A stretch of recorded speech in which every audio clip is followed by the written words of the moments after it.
శుభమస్తు శివానుగ్రక్ష. అందరికీ నమస్కారం.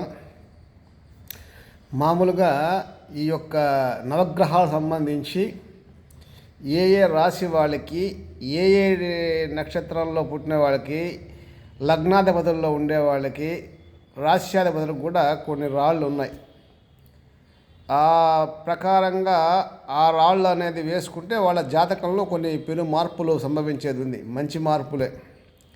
ప్రధానంగా సూర్యగ్రహానికి సంబంధించి కెంపు వేసుకోవాలా, చంద్రుడికి సంబంధించి ముత్యం వేసుకోవాలా, కుయుడు సంబంధించి పగడం వేసుకోవాలా, బుధుడు సంబంధించి ఆకుపచ్చది ధరించాలా, గురుగ్రహానికి కనకపుష్యరాగం ధరించాలా, శుక్రగ్రహానికి వజ్రం ధరించాలా, శనేశ్వర స్వామికి నీలం ధరించాలా, రాహువుకి గోమేధికం ధరించాలా, కేతువుకి వైడం ధరించాల. ఇది ఆ యొక్క గ్రహాలకు సంబంధించి ఏ గ్రహాధిపతి ఎవరికైతే ఉంటారో వాళ్ళు జాతక ప్రకారంగా ఎన్ని క్యారెట్లు వేసుకోవాలనే లెక్క ఉన్నది.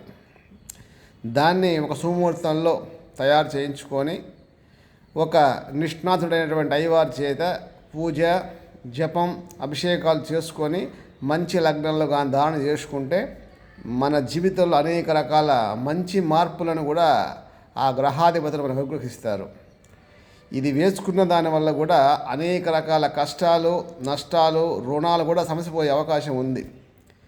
ఆ విధంగా మీ యొక్క జాతక చక్ర ప్రకారం చూసుకొని దాని ప్రకారంగా వేసుకోండి. ఈ యొక్క నవరత్నాల ఉంగరం కూడా ధరించవచ్చు. దానికి ప్రధానంగా కొన్ని నక్షత్రాల వాళ్ళు, కొన్ని రాశుల వాళ్ళు దాన్ని ధరించాలా. దానికి శాస్త్ర ప్రమాణానుసారంగా తిథులు, నక్షత్రాలు, వారాలు, లగ్నాలు ఉన్నాయి. దాని ప్రకారంగా తయారు చేసుకునేసి కూడా వేసుకుంటే కూడా ఇంకా మంచి ఫలితాలు కూడా మీరు పొందొచ్చు. శుభమస్తు శివానుగ్రహ రక్ష.